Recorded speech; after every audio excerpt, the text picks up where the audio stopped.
મોરબી જિલ્લામાં ધોધમાર વરસાદ વરસ્યો। માળિયા ગ્રામ્ય વિસ્તારોમાં પાણી ભરાયા। ખેતરોમાં કપાસનો પાક પાણીમાં ગરકાવ થયો। રોહિશાળા, અણિયારી અને ખેતરો ત્યાંના બેટમાં ફેરવાયા।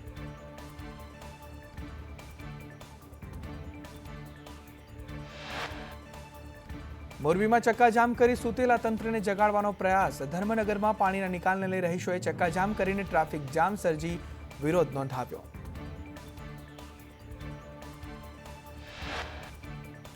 ખેડાના નડિયાદમાં સતત ભારે વરસાદ, નીચાણવાળા વિસ્તારોમાં પાણી ભરાયા। વીકેવી રોડ, દેસાઈ વગો વિસ્તારમાં પાણી ભરાયા।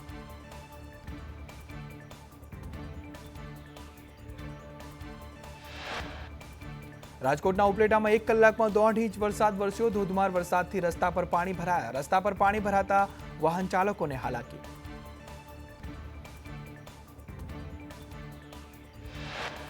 ધોધમાર વરસાદને લઈ અશ્વિન ચોક, ઝકરિયા ચોકમાં પાણી ભરાયા। કટલરી બજાર, બસ સ્ટેન્ડ વિસ્તારમાં પાણી ભરાયા।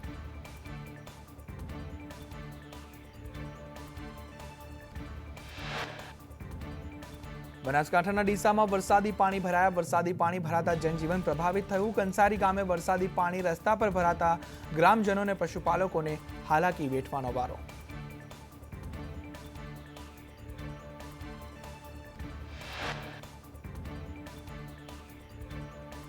બનાસકાંઠાના દાંતામાં પુલના અભાવે બીમાર વ્યક્તિને જોડીમાં ઉંચકીને નદીને પાર લઈ જવો પડ્યો। મંડારાવાસના લોકોને દવાખાને જવામાં પડતી હાલાકી। સ્થાનિકોની વારંવાર માંગ છતાં પુલ નથી બન્યો।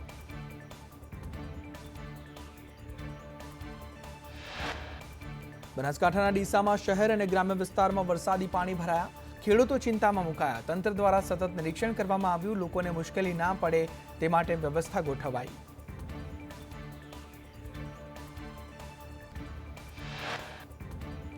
બનાસકાંઠાના ડીસામાં મુશળધાર વરસાદ વરસ્યો। ભારે વરસાદને લઈ શેરપુરા, યારવપુરામાં પાણી ભરાયા। રસ્તા જળમગ્ન થતા વાહન વ્યવહાર ઠપ થયો।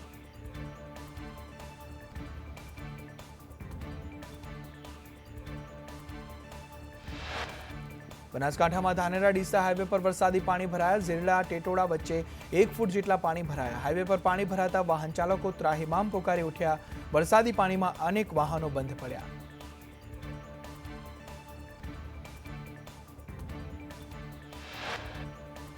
પાલનપુરમાં વરસાદથી ઠેર ઠેર પાણી ભરાયા। ડેરી રોડ પરથી ટ્રેઝર રેસિડેન્સીમાં પાણી ભરાયા। પાણી ભરાતા બાળકો શાળાએ પણ ન જઈ શક્યા। તંત્રની કામગીરી સામે સ્થાનિકોએ રોષ ઠાલવ્યો।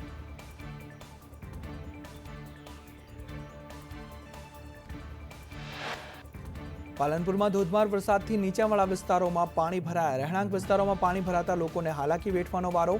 સામાન્ય વરસાદમાં જ પાણી ભરાતા તંત્રની પોલ ખોલી।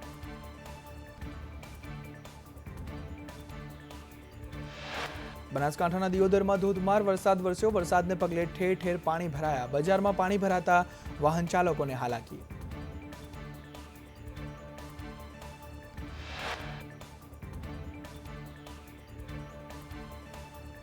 બનાસકાંઠાના લાખણીથી ગેડા જતા રોડ પર વરસાદી પાણી ફરી વળ્યા। વરસાદી પાણી ભરાતા વાહન ચાલકો મુશ્કેલીમાં મુકાયા। પાણી નિકાલની કોઈ વ્યવસ્થા ન હોવાથી ભારે રોષ વ્યાપ્યો।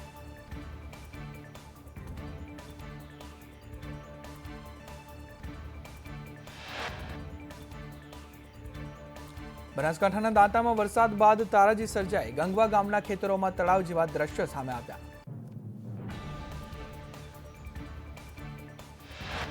બનાસકાંઠામાં ધાનેરા ડીસા હાઈવે પર વરસાદી પાણી ભરાયા। વરસાદી પાણી ભરાતા વાહન ચાલકોને હાલાકી વેઠવાનો વારો।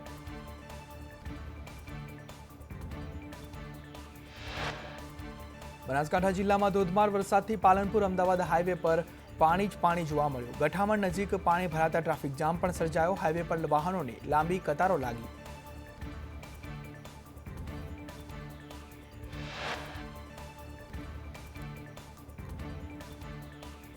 થરાદમાં સામાન્ય વરસાદમાં ઠેર ઠેર પાણી ભરાયા। સાંચોર હાઈવે ઉપર સર્વિસ રોડ પર પાણી જોવા મળ્યું। માંગરોળ 3 રસ્તા નજીક સર્વિસ રોડ પર પાણી ભરાયા।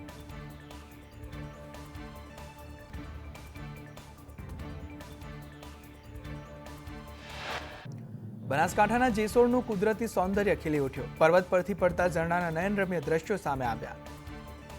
કેદારનાથ ડેમ ભરાતા ખેડૂતોને ફાયદો થશે।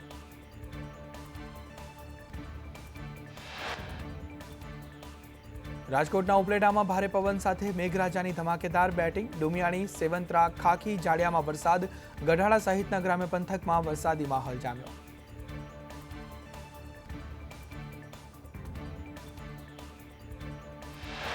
ધોરાજીમાં લાંબા વિરામ બાદ વરસાદનું આગમન થયું. તોરણિયા, મોટી મારડ, જમનાવડ, પીપળિયામાં વરસાદ તો જૂનાગઢ રોડ અને સ્ટેશન રોડ પર પાણી ભરાયા.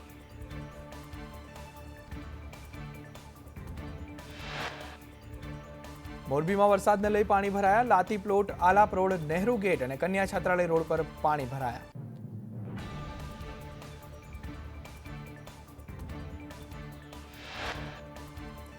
જામનગરમાં પણ વિરામ બાદ મેઘરાજાની એન્ટ્રી જોવા મળી. જોડિયાના કુંડળ, લીંબુડા સહિત ગ્રામ્યમાં વરસાદ વરસ્યો. જોડિયામાં વરસાદી પાણી ફરી વળ્યા.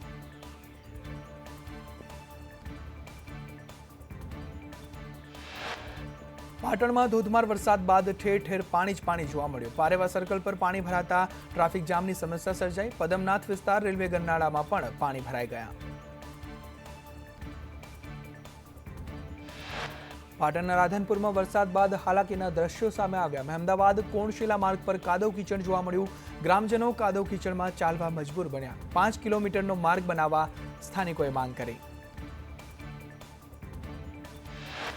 21 થી 23 જુલાઈ દક્ષિણ ગુજરાતમાં વરસાદની. અંબાલાલ પટેલની આગાહી. 20મી જુલાઈએ વાતાવરણમાં પલટો આવશે. કેટલાક ભાગોમાં વરસાદી ઝાપટા પડવાની પણ આગાહી કરવામાં આવી.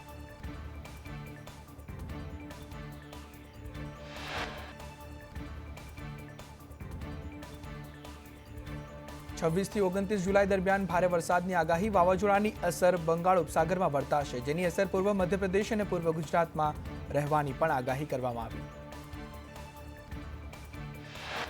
હવામાન વિભાગ અનુસાર આગામી 24 કલાક અતિ ભારે વરસાદની આગાહી.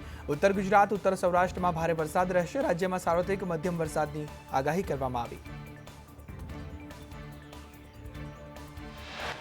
વડોદરામાં કેમિકલયુક્ત પાણી છોડાતું હોવાનો વાઘોડિયાના ધારાસભ્યનો આક્ષેપ. નંદેસરી જીઆઈડીસીની કંપનીઓ પર આક્ષેપ કરવામાં આવ્યો. કંપનીઓ કેમિકલયુક્ત પાણી મિની નદીમાં છોડે છે.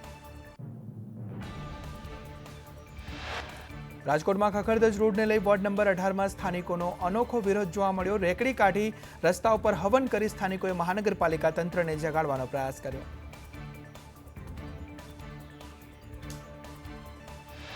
હળવદ ધાંગધ્રાના ધારાસભ્યોનો લોકોએ ઉધડો લીધો. લોકોએ કહ્યું કે કામ નહીં કરો તો વિસાવદરવાડી થશે. એમએલએ પ્રકાશ વરમોરા સોશિયલ મીડિયામાં ઘેરાયા. શિક્ષક નહીં હોવા સહિતના મુદ્દે લોકોમાં રોષ વ્યાપ્યો. સુરતમાં 2 કાઉન્સિલરો સામે ફોજદારી ગુનો નોંધવા કોર્ટે હુકમ કર્યો. ભાજપના કોર્પોરેટર અશોક ધામી અને કનુ ગેડિયા સામે બદનક્ષીના કેસમાં ગુનો નોંધવા કોર્ટનો આદેશ. સાંસદ દેવુસિંહ ચૌહાણના કોંગ્રેસ નેતા સામે આક્ષેપ. મહુધાના પૂર્વ ધારાસભ્ય ઇન્દ્રજીતસિંહ ઠાકોરને ટૂંકી સમજના ગણાવ્યા. લઘુમતી સમાજમાં જઈ લોકોને ઇન્દ્રજીતસિંહે ઉશ્કેર્યાનો દેવુસિંહે આક્ષેપ કર્યો છે. સાબરકાંઠામાં સતત 6ઠ્ઠા દિવસે પશુપાલકોનો વિરોધ યથાવત. 20 થી 25% ભાવફેરની પશુપાલકોની માંગ છે. જેલમાં બંધ પશુપાલકોને જેલ મુક્ત કરવા માંગ કરવામાં આવી.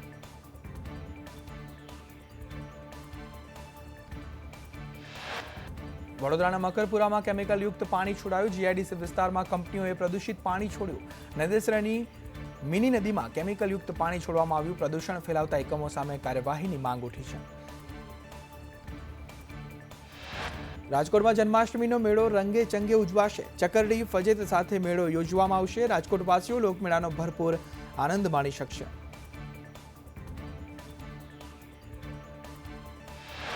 હાઈકોર્ટે હેલ્મેટ મુદ્દે પોલીસની ઝાટકણી કાઢી. હાઈકોર્ટના ગેટ બહાર લોકો હેલ્મેટ નથી પહેરતા. લોકો દંડ ભરે છે, નિયમો નથી પાળતા. કોર્ટમાં પ્રવેશતા હેલ્મેટ ન હોય તો કાર્યવાહી કરો, તેવો હાઈકોર્ટનો આદેશ.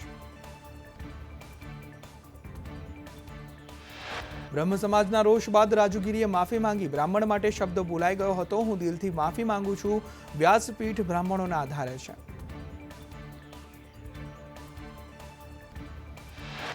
રાજકોટમાં જનરલ બોર્ડમાં કોંગ્રેસનો વિરોધ. સ્ટેન્ડિંગ ચેરમેન વસરામ સાગઠિયા વચ્ચે શાબ્દિક યુદ્ધ જોવા મળ્યું. રોડ રસ્તાના પ્રશ્નો ન લેવાતા બોર્ડમાં વિરોધ કરવામાં આવ્યો.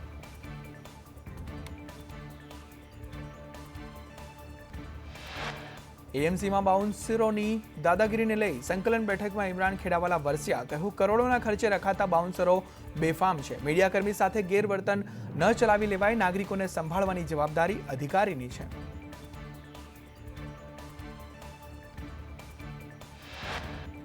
સુરતમાં કલેક્ટર અને મહાનગરપાલિકા આમને સામને આવ્યા. મહાનગરપાલિકાએ કલેક્ટર હસ્તકની જગ્યા પર કબજો જમાવ્યો. સિટી સર્વે કચેરીએ મહાનગરપાલિકાને નોટિસ ફટકારી છે. સુરતમાં સતત બીજા દિવસે ખાડી કિનારે દબાણો પર તંત્રનું બુલડોઝર ફરી વળ્યું. વરાછા જવાહરનગર સોસાયટી ખાતે ડિમોલિશનની કામગીરી કરવામાં આવી. જૂનાગઢમાં ખ્વાજા ગરીબ નવાઝ મસ્જિદના ટ્રસ્ટી પર 5 લોકોએ હુમલો કર્યો. ઇમામને છૂટા કરાયાની અદાવતમાં આ હુમલો કરવામાં આવ્યો.